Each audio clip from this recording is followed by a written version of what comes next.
साहब, आपने सुना मोहसिन नकवी साहब ने क्लियर कर दिया है कि एक तरफ मुज़ाकरात की बात करते हैं, दूसरी तरफ धावा बोलने की बात करते हैं। हम ऐसा होने नहीं देंगे।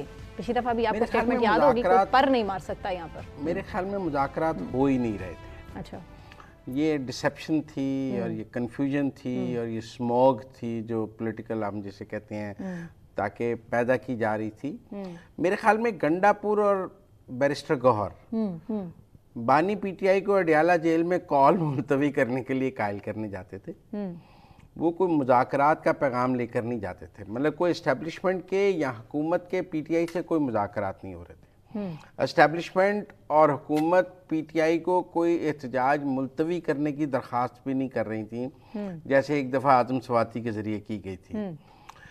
इस्टेब्लिशमेंट और हुकूमत पीटीआई को ये वाजे कर रहे थे कि इस बार हम सख्ती करेंगे और हम आपको साथ कोई रियायत नहीं करेंगे और आप जो भी करेंगे इसके ये कॉन्सिक्वेंसेस हैं। उस हुकूमत और इस्टेब्लिशमेंट के रद्द-ए-अमल को सामने रखते हुए गंडापुर और बैरिस्टर गौहर 2 दिन इमरान खान के पास जाते रहे और उनको एक कोशिश करते रहे कि किसी तरह कॉल ख़त्म हो जाए, चाहे इस बहाने से हो जाए कि मुज़ाकरात हो रहे हैं। लेकिन मेरे ख्याल में बानी पीटीआई भी उनके ट्रैप में नहीं आए, क्योंकि बानी पीटीआई को पता था कोई बातचीत नहीं हो रही।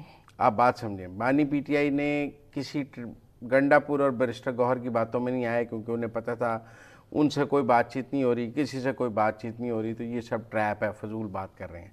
लिहाजा वो भी कॉल पे कायम रहे। दूसरी तरफ भी कोई बातचीत नहीं हो रही थी। मोहसिन नकवी साहब ने वाजे कर दिया, ये खबरें हमें कन्फ्यूजन और एक ट्रैप बनाया जा रहा था। नूरा खुशी थी कि शायद इस बहाने कॉल जो है वो ख़त्म हो जाए। अच्छा, मेरा एक सवाल है।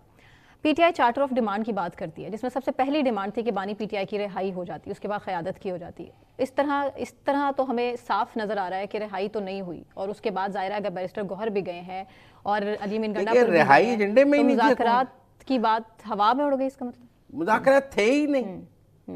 मतलब कहीं भी ये बात एस्टेब्लिशमेंट और हुकूमत की तरफ से टेबल पे नहीं थी कि हम रिहा कर देते हैं। ये जो था कि बनी गाला शिफ्ट कर देंगे, ज़मान पार्क को सब जेल करार दे देंगे, ये सब झूठ था।